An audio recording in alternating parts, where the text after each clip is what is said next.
Rain slicked the grand marble steps of the Harrington estate, ruining 3 months of careful stitching in seconds. Nora stood alone. Her escort's carriage had just rattled away into the fog, leaving her holding a damp velvet half-mask and a profound sense of humiliation. Before she could turn back to the muddy road, a man stepped from the shadow of the portico. He reached up, pulling away a gilded lion's visage. "Lucky me," he murmured. The interior of the hired coach smelled of damp straw, stale gin, and Arthur's nervous sweat. It was a sour, metallic odor that cut right through the expensive lavender water Nora had dabbed behind her ears an hour prior. Outside, the London sky had bruised into a deep, violently purple twilight before breaking open. Rain lashed against the small, cloudy window of the carriage. Every jolt over the cobblestone sent a sharp ache up Nora's spine. Her corset was laced a fraction too tight, an optimistic error made by her landlady, Mrs. Gable, who believed a 20-inch waist was the only thing standing between Nora and abject poverty. Arthur tapped his walking stick against the wooden floorboards. Tap, tap, tap. The rhythm was frantic, out of sync with the dull clop of the tired horse pulling them toward the Harrington masquerade. "Dreadful weather," Arthur said. His voice cracked slightly on the second word. "It's just rain, Arthur." Nora didn't look at him. She stared at the condensation bleeding down the glass, watching the gas lamps blur into yellow streaks. She was wearing a gown of deep emerald silk, a garment she had sewn herself by candlelight over the span of 80 nights. The fabric was cheap, but the cut was immaculate, designed to fool the untrained eye. Arthur's eye was thoroughly untrained. He was a second son of a lesser baron, a clerk in a shipping firm, and currently the most irritating man in England. "My boots," he muttered, looking down at his feet. "They're suede. Ruined, I expect. Completely ruined." Nora closed her eyes. The carriage groaned to a halt. They were still 50 yards from the main portico of the Harrington estate. A line of much finer carriages, lacquered black, bearing crests on their doors, blocked the way. Footmen with massive black umbrellas hurried back and forth like agitated bats, shouting over the downpour. "We can walk from here," Nora said, gathering the heavy folds of her skirts. The air inside the cab was suddenly suffocating. She just wanted to be out, to be in the grand ballroom with the string quartet and the warm glow of 1,000 wax candles. She wanted to prove to herself that the blister currently forming on her left heel was worth the agony. Arthur didn't move. His hand remained wrapped tightly around the brass handle of his cane. His knuckles were white. "Arthur?" He swallowed hard. The sound was horribly loud in the small space. "Nora, I cannot go in." Nora froze. Her hand hovered over the door latch. She looked at him. He was pale, a fine sheen of perspiration coating his upper lip. He looked entirely pathetic. "What are you talking about? We are here. The invitations were checked at the gate. My father," Arthur blurted out, the words tumbling over each other. "I saw his crest on the carriage 2 spots ahead. He's here. He told me he was in Bath." "So?" Nora asked, her voice dropping to a dangerous, flat calm. "So?" "Nora, be reasonable." Arthur finally looked at her, his eyes wide and pleading. "If he sees me here, with you—" He didn't finish the sentence. He didn't have to. "With you, a seamstress, a nobody, a woman without a dowry, without a title, without anything but a sharp tongue and a desperate clawing ambition to not die in a boarding house." A heavy, suffocating silence filled the carriage, broken only by the relentless drumming of the rain. Nora felt a hot, prickling sensation behind her eyes, but she forced it down. She refused to cry. Not here. Not for him. The humiliation didn't feel like a sharp stab. It felt like a slow, heavy sludge pouring into her stomach. "I see," she said. Her voice sounded hollow, belonging to someone else. "I'm sorry, Nora, truly. It's just the inheritance, the stipend. I can't risk it." He reached into his coat pocket and pulled out her invitation, a thick piece of cream cardstock with gilded edges. He held it out to her like a peace offering. "You go. You look beautiful. No one will know you arrived without an escort once you have your mask on." Nora stared at the card. The edges were slightly bent where his sweaty fingers gripped it. She snatched it from his hand. She didn't say another word. She turned the latch, shoved the carriage door open, and stepped out into the night. Her thin leather soles hit the wet cobblestones with a sickening splash. Icy water soaked immediately through to her stockings. She slammed the door shut behind her with enough force to rattle the carriage frame. She didn't wait to watch him leave, but she heard the driver crack the whip. She heard the wheels grind against the stones as Arthur's carriage pulled out of the line, turning sharply back toward the city. The sound faded into the rain, leaving her entirely alone at the bottom of the Grand Harrington steps. The rain was not a polite drizzle. It was a cold, driving sheet of water that felt like tiny needles against Nora's bare shoulders. The emerald silk of her dress, so meticulously pressed hours ago, instantly went heavy and dark, clinging to her legs like wet paper. She stood at the base of the staircase, a sweeping curve of white marble that led up to a massive pillared entrance. High above, warm golden light poured from tall French windows. She could hear the faint, elegant strain of violins cutting through the wind. It sounded like a different world up there, a dry, warm, secure world. Nora took a step forward, and her left shoe sank into a puddle of thick, gritty mud. She stopped. A violent shudder ripped through her body. It wasn't just the cold, it was the absurdity of it all. She had spent half a year's savings on the silk for this gown. She had skipped meals to afford the cab fare so she wouldn't arrive smelling of the omnibus. And here she was, standing in the muck like a stray dog, abandoned by a coward. She looked down at her hands. She was clutching the cream invitation and a cheap velvet half mask decorated with glued-on raven feathers. The feathers were already drooping, looking pathetic and drowned. "Go home," a rational voice in her head whispered. "Walk back to the main road, find a hackney, pay whatever coins you have left, and go back to your drafty room." But the thought of facing Mrs. Gable's pitying look was worse than the rain. The thought of admitting defeat, of sitting in the dark and unlacing her own corset because there was no one else to do it, made her stomach churn with bile. She looked up the steps. There had to be 50 of them. Nora gritted her teeth. She shoved the mask onto her face. The wet velvet felt clammy and gross against her cheekbones, smelling faintly of old dust and glue. She gripped the heavy sodden skirts in both hands, lifting them entirely out of the mud, exposing her ruined stockings and muddied ankles. She didn't care anymore. She began to climb. By the 10th step, her lungs were burning against the confinement of the whalebone stays. By the 20th step, the blister on her heel ruptured. A sharp, stinging pain flared with every movement, raw skin rubbing against wet leather. She paused on the 30th step, gasping for air. The portico was closer now. The massive stone columns offered a deep-shadowed overhang that shielded the upper landing from the rain. Torches sputtered in iron sconces against the walls, throwing wild, flickering shadows across the marble. Nora leaned against the stone balustrade. The marble was freezing, but it was solid. She dropped her skirts. They landed with a heavy, wet slap. She couldn't go in. The realization hit her like a physical blow. She looked down at herself. The hem of the beautiful emerald dress was caked in dark brown sludge.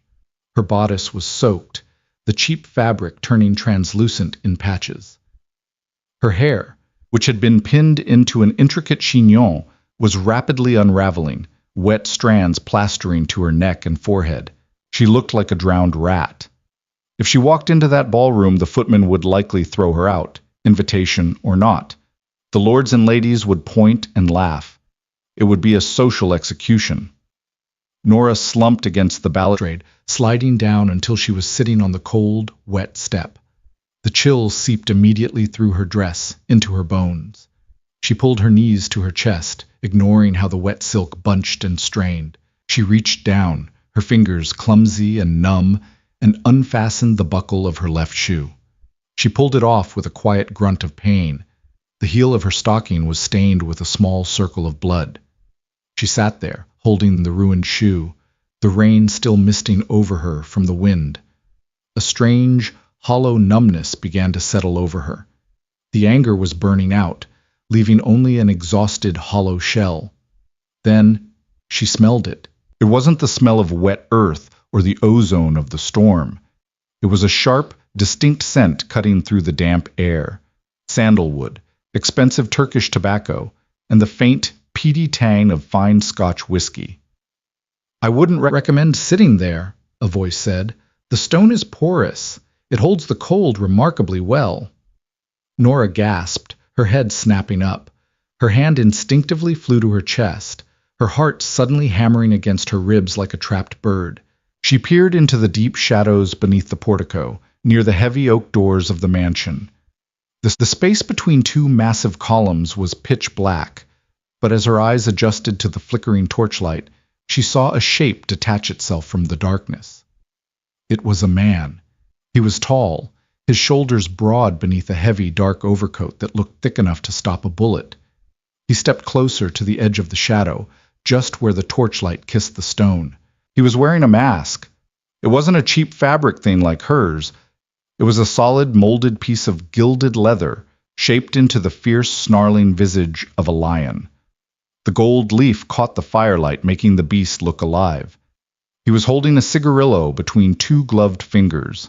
The tip glowed bright orange as he took a drag.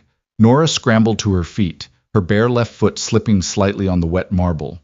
She stood awkwardly, her weight shifted to her right leg, clutching her dirty shoe to her chest like a shield. "Who are you?" she snapped. Her voice was raspy, edged with panic and immediate defensive hostility. "Are you spying on me?"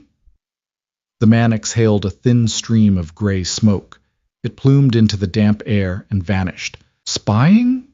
The voice was deep, resonant, and laced with a dry, gravelly amusement. "Hardly. I was here first. You are the one who chose to turn my quiet refuge into a ward for the damp and miserable." Nora's jaw clenched. The sheer arrogance of the tone made her blood run hot. "Forgive me," she spat, her cynical nature overriding her fear. "I didn't realize the steps of a stranger's house were reserved for your private brooding. I'll take my misery elsewhere." She turned to go back down the stairs, forgetting entirely about her bare foot. As she stepped down, her raw heel struck the stone. She let out a sharp hiss of pain, her knee buckling slightly. Before she could fall, the man moved. He crossed the distance between them with startling speed, abandoning the shadows entirely. He didn't grab her arm, a gesture she would have fought off, but simply stepped into her path, a solid wall of dark wool blocking her descent. Don't be an idiot," he said softly. Up close, the smell of sandalwood and scotch was intoxicatingly strong. He wasn't breathing heavily. He was perfectly calm. "You're bleeding, you're freezing, and if you go back down there, you'll catch pneumonia." Nora looked up at him. The lion mask was terrifyingly intricate, obscuring his entire upper face. Only his jaw was visible, square, shadowed with dark stubble, a small white scar cutting through the corner of his lip.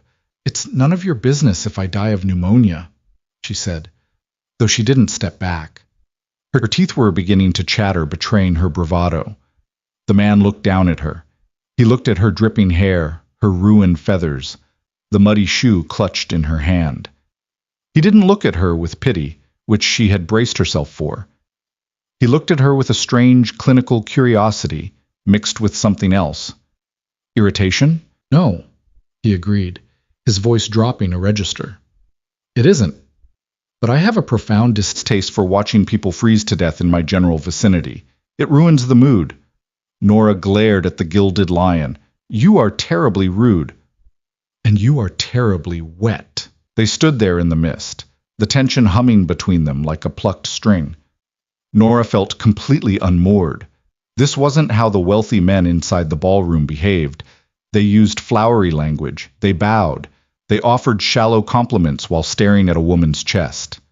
This man spoke like a brick wall falling on you. "Who are you waiting for?" the man asked, his tone shifting, becoming slightly softer. "A carriage? An escort. Nora swallowed the lump in her throat. The memory of Arthur's sweaty face flashed in her mind. He left, she said, the words slipping out before she could stop them. She hated how pathetic it sounded. She hated herself for admitting it. The man tilted his head slightly. The torchlight glinted off the lion's mane. He left you at the bottom of the steps? Yes. Why? Nora let out a bitter, breathless laugh. Because his father is inside, and I am... She gestured to her ruined dress with the hand holding the muddy shoe. Not someone a gentleman introduces to his father. She expected him to nod in understanding, to offer some hollow platitude about society's cruelty. Instead, the man brought his free hand up to his face. He gripped the edge of the gilded lion mask. Gentlemen, the man scoffed. It was an ugly sound, entirely devoid of humor. A man who leaves a woman in the rain because he fears his father's purse strings is no gentleman. He's a coward. With a swift, impatient motion, he pulled the mask away. Nora stopped breathing. She recognized him instantly. Everyone in London knew that face. It was splashed across the illustrated broadsheets, whispered about in the modiste shops, and gossiped over in every drawing room. Sebastian, the Duke of Westphal. He was not a conventionally handsome man. His features were too sharp, his nose slightly crooked from a riding accident years ago, his cheekbones harsh. But his eyes were striking, a pale, icy gray that looked incredibly tired. He looked older than his 30 years, weary down to the bone. His dark hair was slightly damp from the mist, unstyled and curling at the nape of his neck. His cravat was already undone, hanging loosely against a crisp white shirt. He didn't look like a duke. He looked like a man who had been pushed past his limit and was looking for an excuse to break something. He looked down at the gilded mask in his hand, then tossed it carelessly onto the wet marble step. It clattered loudly. He looked back at Nora, his gray eyes sweeping over her defiant, shivering form, taking in the cheap, ruined silk and the fierce glare she was giving him. A slow, wry smile touched the corner of his scarred lip. It wasn't a nice smile. It was cynical, acknowledging the absolute absurdity of the universe. "Lucky me," he murmured. Nora blinked, thrown off balance. "Excuse me? I was just standing there," Sebastian said, gesturing vaguely to the shadows, calculating precisely how much of my sanity I would have to sacrifice if I went inside and endured Lady Harrington's attempts to marry off her buck-toothed daughters. I prayed for a distraction, a fire, a sudden plague, anything. He looked at her, the smile fading into something dangerously intense. And then you dragged yourself out of the mud, took off your shoe, and insulted me. He reached out and took the muddy slipper from her frozen fingers. He didn't seem to care that the sludge stained his immaculate leather gloves. The universe provides. Nora's brain struggled to catch up. She was standing inches from a duke. She was covered in mud, half barefoot, and shivering violently, and he was holding her shoe. I should go, she stammered, the fight draining out of her, replaced by a sudden, terrifying awareness of the power dynamic. "You can't walk," Sebastian stated simply. "And I'm not letting you hobble away into the dark. It would weigh on my conscience, and my conscience is already quite heavy enough." He turned slightly, offering her his arm. The fabric of his sleeve was thick, dark wool. It looked impossibly warm. Nora stared at his arm, then up at his face. "You want me to take your arm? I will ruin your coat." Sebastian looked down at his sleeve, then back at her. "It's a coat. Its entire purpose is to endure weather. Take the arm before you fall over and force me to carry you. I assure you, I am too tired for heroics." The utter lack of romance in his delivery finally snapped Nora out of her shock. A reluctant, raspy laugh escaped her lips. It hurt her dry throat. She reached out, her fingers trembling slightly, and rested her hand on his forearm. The wool was rough beneath her fingertips, but the heat radiating from his body was a physical shock. It felt like standing near a furnace. Sebastian didn't flinch at the wet, muddy state of her hand. He simply adjusted his stance to support her weight. "Where are we going?" Nora asked as he slowly guided her up the final steps toward the portico. "Not inside. Please, I cannot let anyone see me like this." "God, no," Sebastian groaned, a sound of profound distaste. "If I bring you in there looking like a drowned woodland creature, the gossips will feast on us both for a decade. I have a carriage waiting round the back by the servants' entrance. The driver has strict instructions to keep a fire going." They reached the shadowed alcove where he had been standing. It was dry here, out of the wind. "Why were you hiding?" Nora asked. The proximity to him was scrambling her thoughts. She could smell the tobacco clinging to his coat, feel the steady, calm rhythm of his breathing beneath her hand. "I wasn't hiding," Sebastian said, his jaw tightening slightly. "I was retreating. There is a distinct difference." He stopped and looked at her. Really looked at her. His gray eyes flicked to the cheap, drooping feathers of her mask, to the dark patches on her bodice, to the blue tint of her shivering lips. "You made that dress, didn't you?" he asked quietly. Nora stiffened, her pride rearing up instantly. "How do you know that?" "The stitching on the bodice," he said, his gaze entirely analytical, not lecherous. "It's tight, personal, not the rushed work of a modiste churning out a dozen gowns for the season. You bled for it." Nora looked away, her throat tight. "And now it is ruined by the mud and a coward." "Mud washes out," Sebastian said softly. The harshness in his voice was gone, replaced by a low, rumbling quiet. "And cowards are easily forgotten." He reached up, his gloved hand moving toward her face. Nora flinched, but his touch was shockingly gentle. His thumb grazed her cheekbone as he untied the ribbon of her mask. The damp velvet fell away. She felt completely exposed. Her face was bare, wet with rain, her makeup surely ruined. She expected him to look disappointed. Sebastian looked at her unmasked face in the flickering torchlight. His expression didn't change, but his eyes seemed to darken. He didn't offer a compliment. He didn't tell her she was beautiful. "You're freezing," he said abruptly, breaking the silence. He unbuttoned his heavy overcoat. Before Nora could protest, he pulled it off his shoulders and draped it over hers. The coat was massive on her. It fell past her knees, the heavy wool instantly blocking out the cold.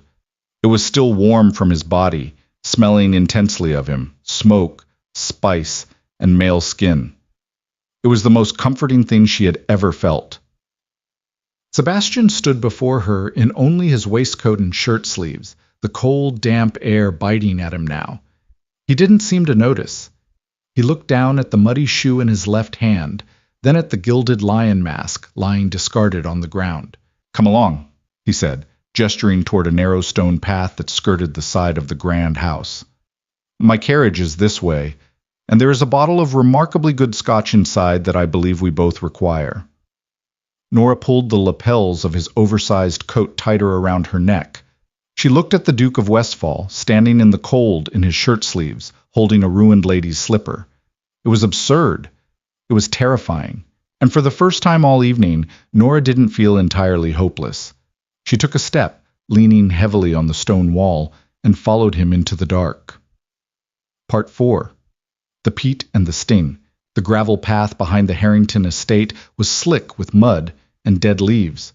With her right shoe on and her left foot bare, Nora's gait was a broken, uneven limp. The heavy wool of Sebastian's overcoat threatened to drag her down, its hem sweeping through the puddles she was too blind in the dark to avoid. Sebastian didn't try to hold her waist or offer hollow encouragements.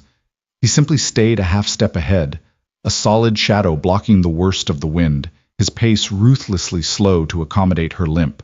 A black carriage sat idling by the wrought iron service gates. It bore no crest. It was massive, sleek, and utterly anonymous, the horses stamping their hooves impatiently, their breath pluming in the icy air. A driver, bundled so thickly in a waterproof canvas he looked like a mound of tar, sat motionless on the box. He didn't turn his head as Sebastian wrenched the door open.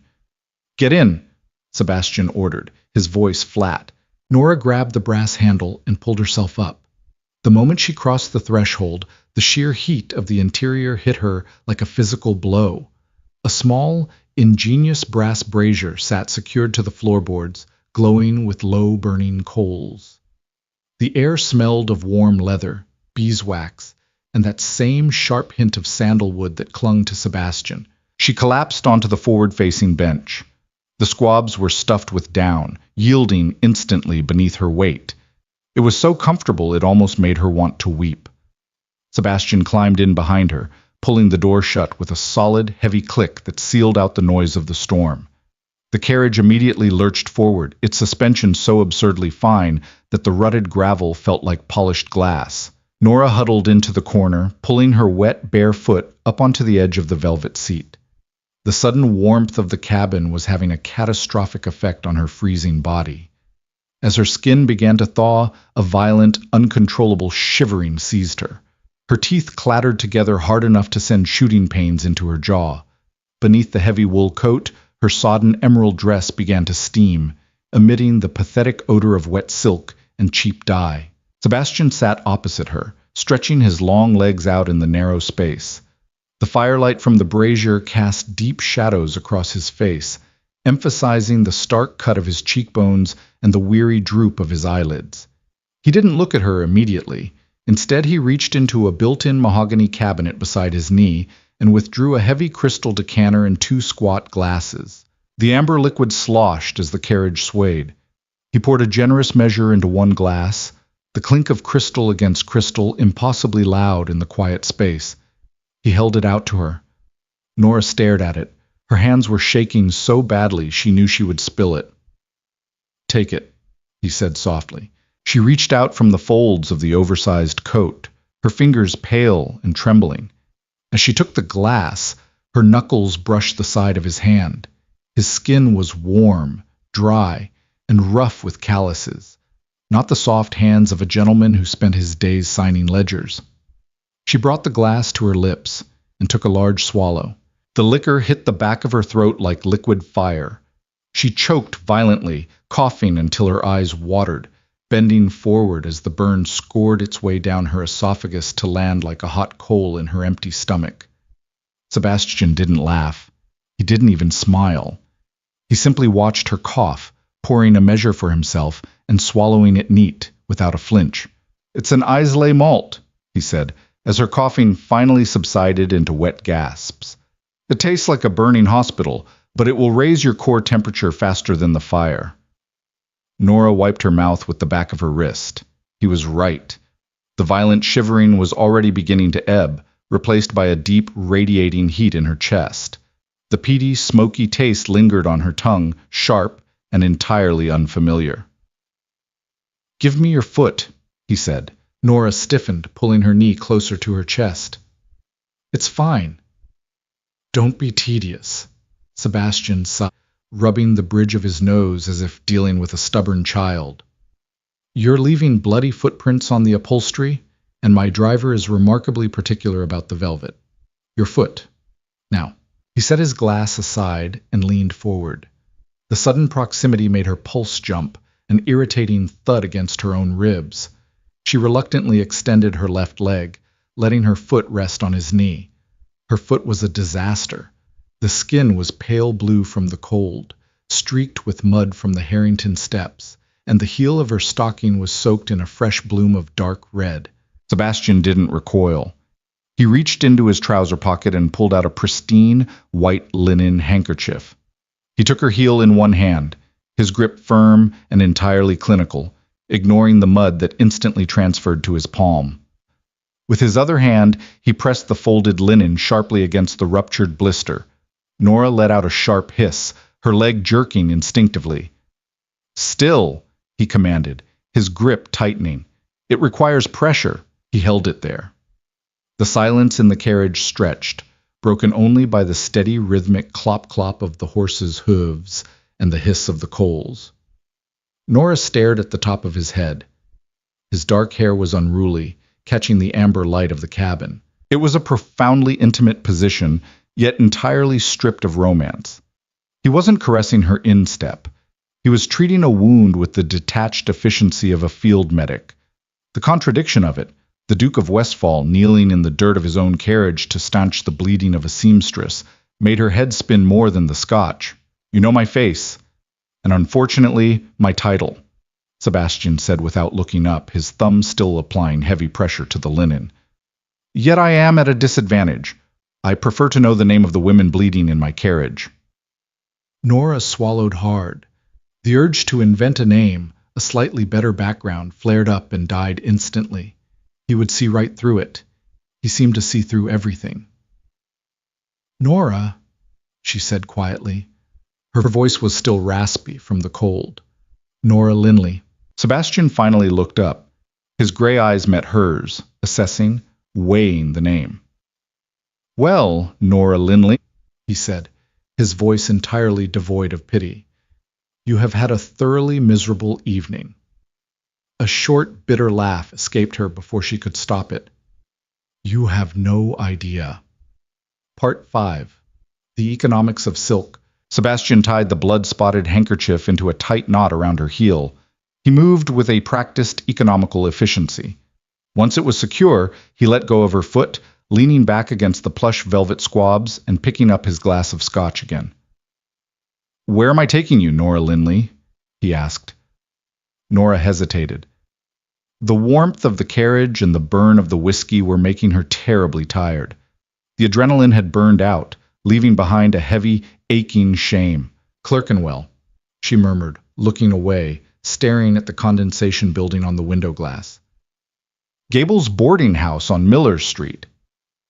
It wasn't a slum, but it was close enough to smell it on a windy day.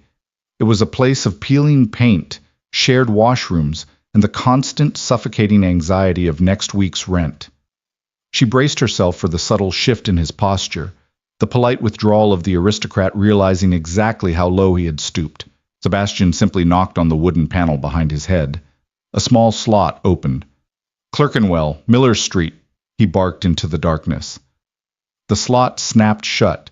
The carriage took a sharp left turn, the iron-rimmed wheels grinding against the stones as they headed east, away from the grand mansions of Mayfair.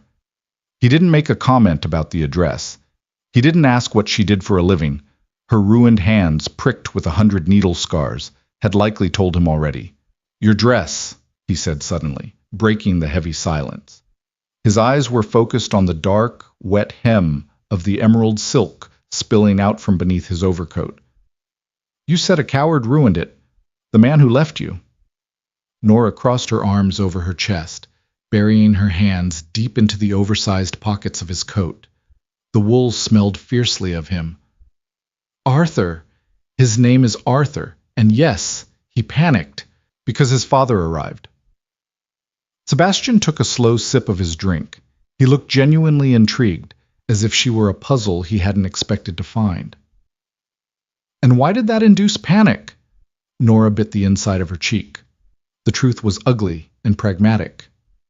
"Because Arthur is a second son who relies on a stipend, because I am a seamstress with no dowry, and because gentlemen do not marry the women who hem their shirts." "No," Sebastian agreed, his tone brutally factual. "They don't. They set them up in small flats in St. John's Wood and visit them on Tuesdays."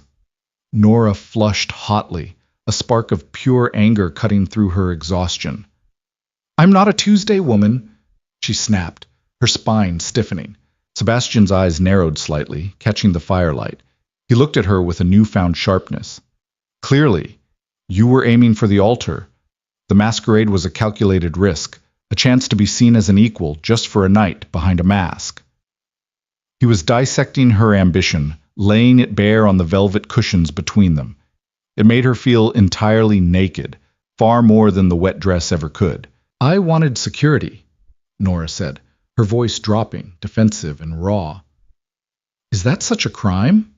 You sit there in your bespoke coat, in a carriage that costs more than I will earn in 2 lifetimes, and you judge me for wanting to know that I won't freeze in my bed next winter." "I am not judging you, Nora," Sebastian said quietly. The cynical edge had vanished from his voice, replaced by something heavier. "I am judging him, Arthur, for leading you to the bottom of the steps and leaving you in the mud. If a man makes a promise, he stands by it, regardless of the cost to his inheritance. He swirled the remaining amber liquid in his glass. Security, he muttered, the words sounding like ash in his mouth. Security is a gilded cage. You lock yourself inside it, and eventually you forget how to breathe the outside air. Nora stared at him. She looked at the exhaustion etched into the lines around his eyes, the tense set of his jaw. He was a duke. He possessed everything she had ever dreamed of, everything she had sown late into the night to try and touch, just for a second, and he looked like he was slowly starving to death. Only someone who has never truly starved, Nora said softly, her anger fading into a sad, heavy truth, would call a cage gilded. To the rest of us, it's just a roof. Sebastian stopped swirling his glass. He looked at her, his gray eyes stripping away the layers of damp silk and wool, seeing the bruised, exhausted woman underneath. For a long moment, the silence between them was thick, charged with an uncomfortable, profound understanding. They were on opposite ends of the world, yet sitting in the exact same dark. "Touché," he murmured. He downed the rest of his scotch and set the glass aside. The carriage rattled as it crossed the invisible boundary line of the city. The smooth roads of the wealthy districts gave way to the uneven, pothole-ridden streets of Clerkenwell. The smell of the air outside changed, seeping through the cracks of the door, coal smoke, damp brick, and the sour tang of the river. Nora slumped back into the corner, the adrenaline completely gone. The motion of the carriage, the heavy heat of the brazier, and the alcohol were pulling her under. Her eyelids fluttered, impossibly heavy. She didn't want to fall asleep. She didn't want to let her guard down in front of a man who could ruin her with a word. But as the carriage swayed over a particularly deep rut, she tipped sideways. Her shoulder hit the hard wood of the window frame. Before she could right herself, a hand caught her arm. Sebastian pulled her gently, deliberately away from the window. He didn't say a word. He just shifted closer, his broad shoulder pressing lightly against hers, offering a solid, warm wall for her to lean against.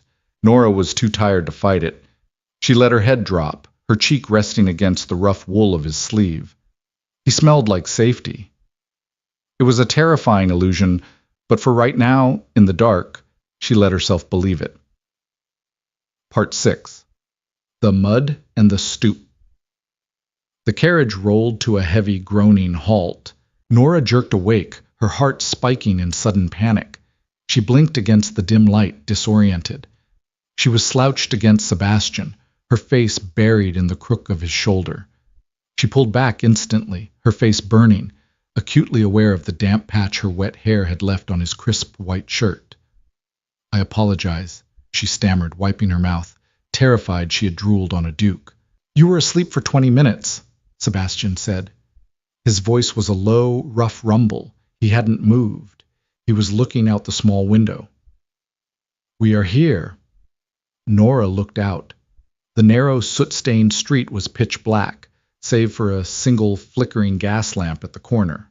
The massive carriage took up almost the entire width of the road, looking absurdly out of place, a beast of prey parked among scavengers. Directly outside her window was the peeling green door of Mrs. Gable's boarding house. The brass numbers were tarnished black. It looked infinitely smaller and sadder than she remembered it when she had left hours ago, full of desperate hope. Reality came crashing back down, suffocating and sharp. "Thank you," she said, her voice stiffening as she retreated back into her defensive shell. She gathered the heavy folds of his coat, preparing to shrug it off. Her emerald dress underneath was no longer soaking wet, but it was clinging to her skin, stiff and wrinkled. "Leave it," Sebastian said abruptly. Nora paused, her hands gripping the lapels. "Your coat?" "I cannot keep your coat. It's worth more than this entire building. It's wet. You're shivering. And I have 12 more exactly like it." He lied smoothly, his tone flat and unyielding. "Leave it on, Nora, or I will assume you enjoy catching fevers just to spite me." She looked at him. The cynical mask was firmly back in place, but his jaw was tense.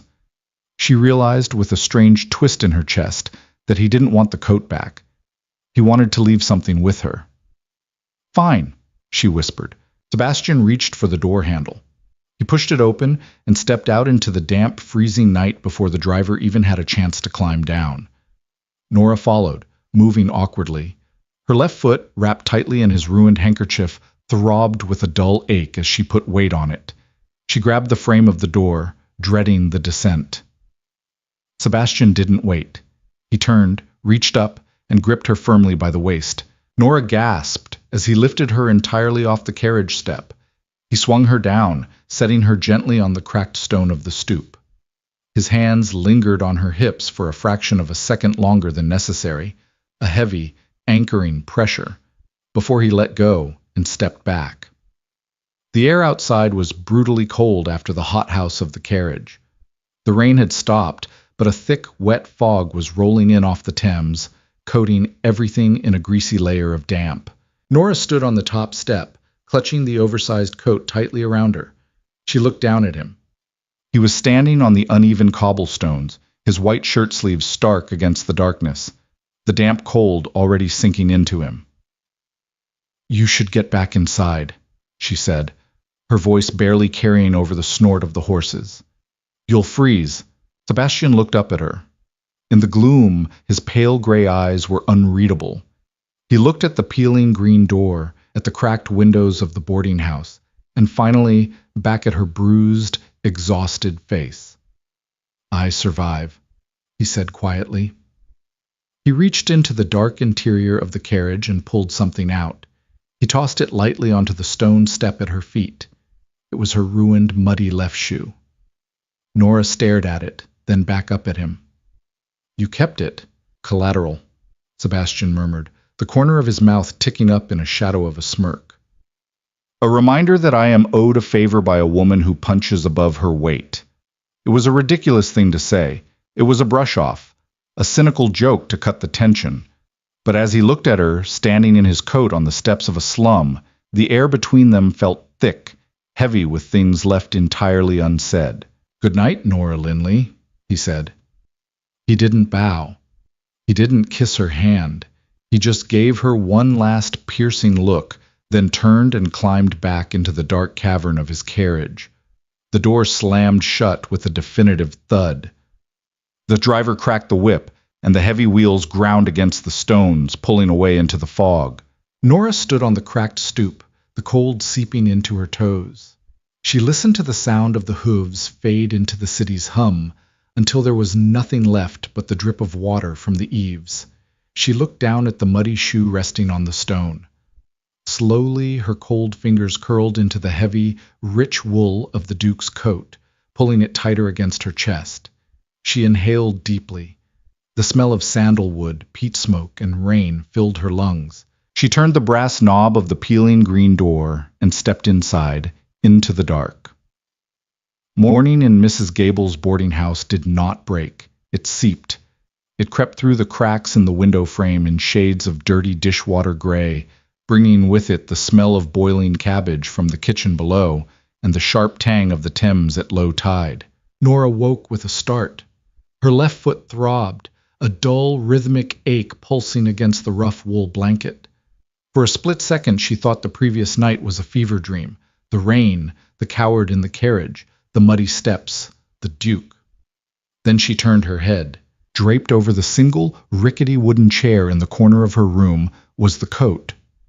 In the harsh, unforgiving light of day, it looked even more massive, an alien artifact of wealth deposited into her squalid reality. The dark wool seemed to suck the meager light from the room. Nora threw off the thin blanket and stood, wincing as her heel took her weight. She limped over to the chair. The coat was dry now, but the hem was stiff with dried mud.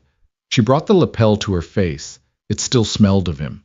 Sandalwood, cold rain, tobacco. A hard knot formed in her throat. She couldn't keep it. It was a joke to him, a cynical gesture of pity from a man who could afford to throw away bespoke garments. But in Clerkenwell, a coat like this was dangerous. If Mrs. Gable saw it, the rent would double. If a thief saw it on the street, she'd be knifed for the brass buttons alone. It took her 3 days to clean it. She spent her food allowance for the week on a tin of saddle soap and a stiff horsehair brush, scrubbing the dried mud from the hem until her knuckles bled and her fingernails cracked.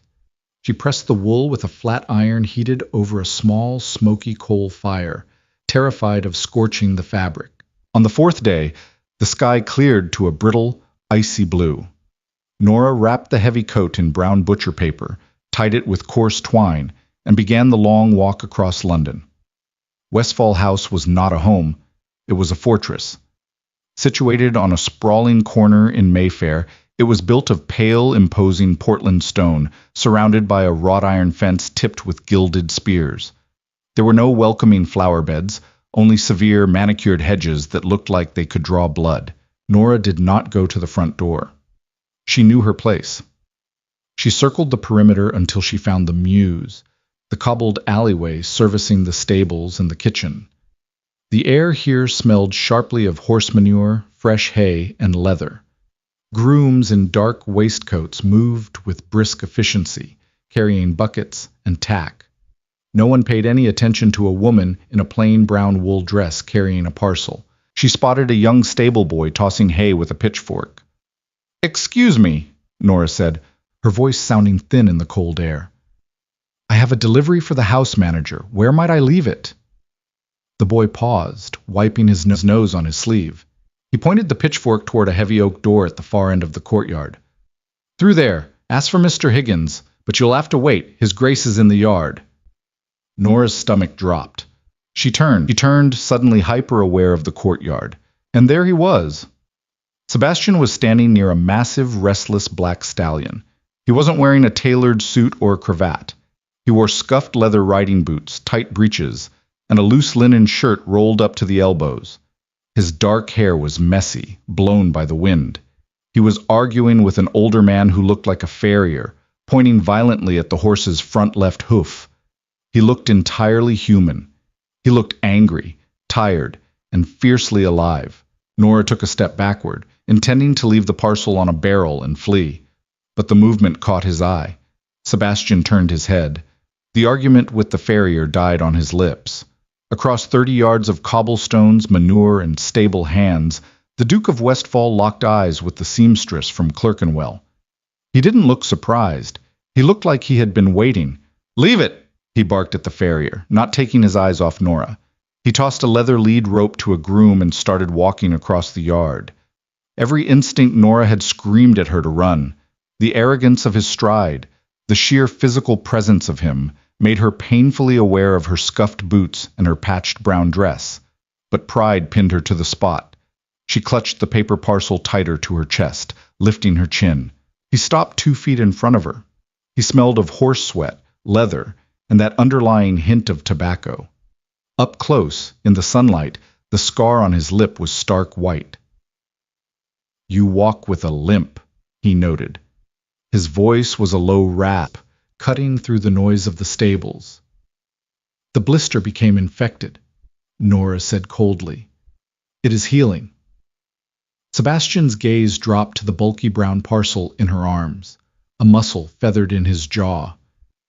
"Tell me that is not what I think it is. I do not accept charity, Your Grace." Nora shoved the parcel toward him. It was heavy, and her arms ached. "It is cleaned and pressed. I bought the proper soap so the wool would not strip." Sebastian didn't take it. He stared at the package, then looked at her hands. Her knuckles were raw, the skin split and red from the stiff brush and the cold water. A dark, dangerous storm gathered in his pale gray eyes. "You scrubbed it," he said, his voice dropping dangerously low. "You stood in some freezing washroom and scrubbed mud out of a coat I explicitly told you to keep. I am a seamstress, not a beggar," Nora snapped, her temper flaring. The exhaustion of the past 4 days, the hunger gnawing at her belly, finally boiled over. "You think you can just toss a piece of clothing worth 20 pounds at me and wipe your conscience clean? You think that makes us even for the humiliation of that night? Take the damn coat." She thrust it forward again. When he still refused to raise his hands, she simply let it go. The heavy parcel hit the cobblestones with a dull thud. Silence descended on their small corner of the yard. A groom leading a horse nearby stopped and stared, eyes wide. No one dropped things at the Duke's feet. Sebastian looked down at the brown paper lying in the dirt. He didn't yell. He didn't call for his men to throw her out. A slow, terrifyingly calm smirk touched the corner of his mouth. "Mr. Higgins!" Sebastian called out, not raising his voice, but it carried perfectly. The oak door opened immediately, and a frantic-looking man in a severe black suit scurried out. "Yes, Your Grace?" "Take this to my study," Sebastian said, pointing a single leather-gloved finger at the parcel. He stepped closer to Nora.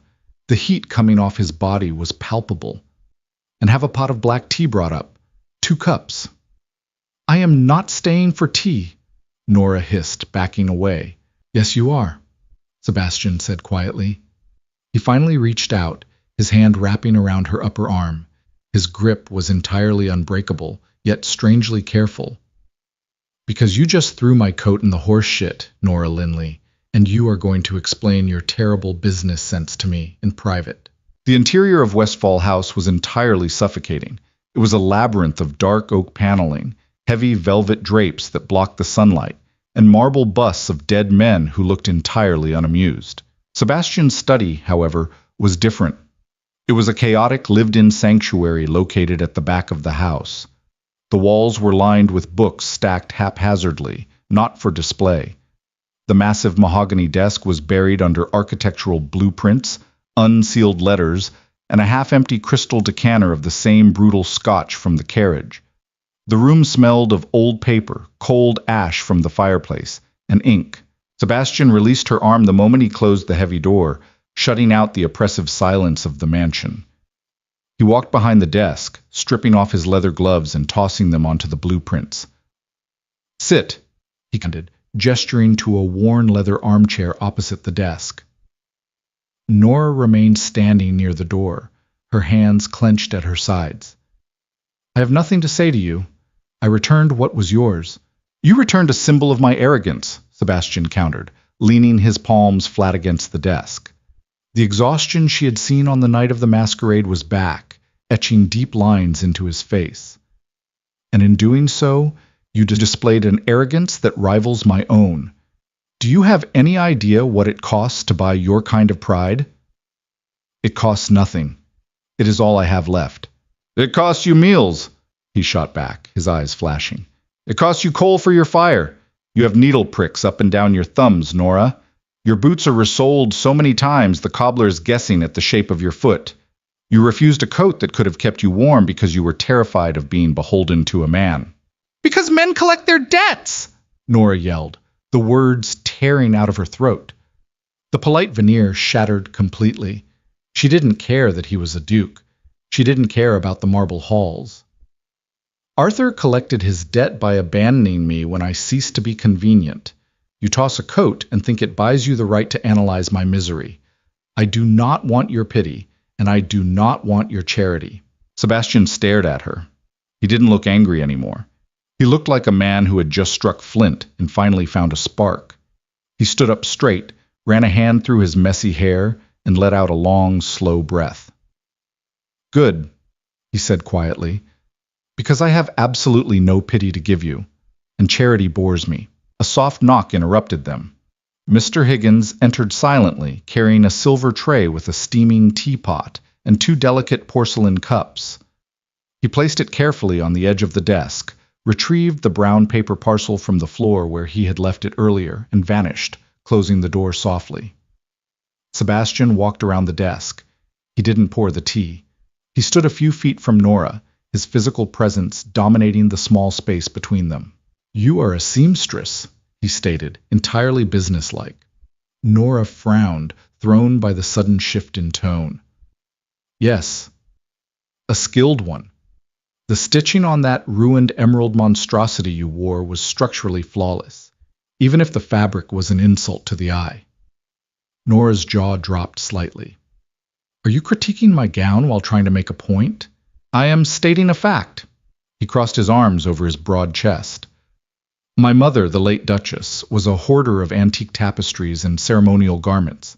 She stuffed them into the east wing of this tomb for 30 years. The roof leaked last winter. The rot has set in. Nora's professional curiosity twitched against her will. Antique textiles were notoriously difficult to salvage. They required a forensic understanding of weave and dye. The estate manager wanted to burn them, Sebastian continued, his voice devoid of sentiment. But they are historically significant, and unfortunately, legally entailed. I need them restored, catalogued, and repaired. The women my manager hires take one look at the damp, complain about the dust, and quit within a week. He took a step closer. The smell of horse and leather was overwhelming.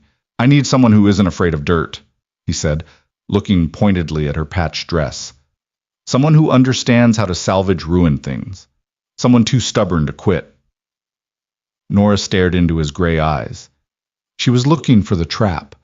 A man of his wealth could hire the finest restoration firms in London. He didn't need a boarding house seamstress. Why me?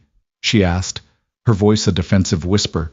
Because, Sebastian said softly, the cynical edge returning to his smile. You are the only woman I have met in 10 years who looked at me and saw a brick wall instead of a bank vault. You don't want me, you want security. He walked back to the desk, picked up a heavy brass pen, and scribbled something on a blank piece of parchment. He turned it around and slid it toward the edge of the desk. Nora hesitated, then stepped forward and looked down. It was a sum, a number written in sharp, aggressive black ink. It was enough money to buy Mrs. Gable's boarding house outright, evict Mrs. Gable, and live comfortably for 5 years.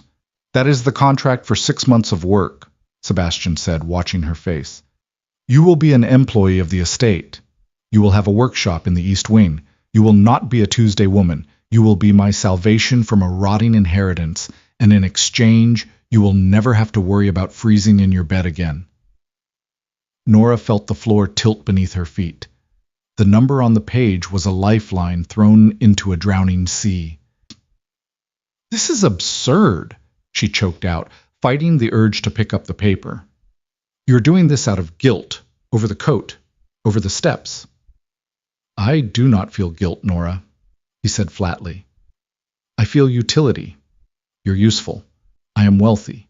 It is a transaction entirely devoid of romance, which should suit your cynical heart perfectly. Nora looked at the Duke of Westphal. She looked past the title, past the scuffed riding boots, and the harsh scar on his lip. She saw a man who was deeply, fundamentally exhausted by the masquerade of his own life, offering her a way out of hers. It wasn't a fairy tale.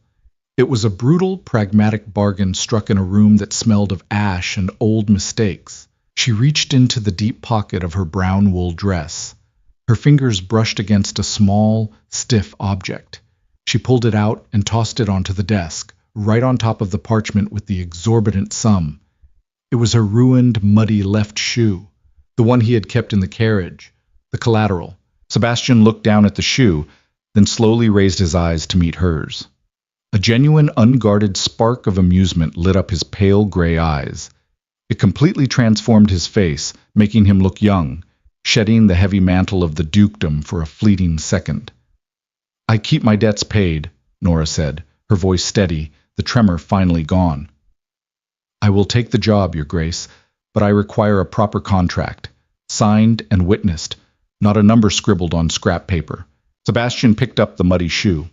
He turned it over in his large, calloused hands, ignoring the dirt flaking onto his pristine desk. A hard bargain, he murmured.